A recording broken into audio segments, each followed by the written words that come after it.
channel. So we're going to do a fruit green smoothie today. And it consists of spinach or kale. We have frozen or fresh strawberries. We have frozen or fresh pineapple. We have a banana. We have a half a cup of water. And we have a green apple. So we're going to get started. We're going to start off with our water in there.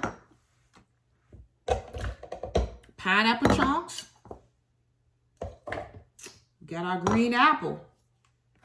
We're going to put our kale in. We have our strawberries. It's great for your immune system. Bananas with the potassium. So we're going to blend.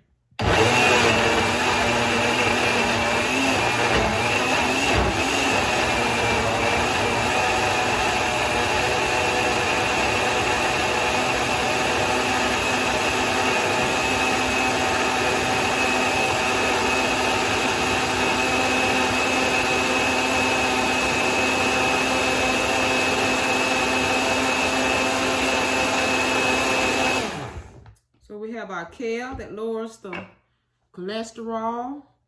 We have our apples in there that helps to resist infection. And we have our fruit, which is great for your immune system. Thanks for watching.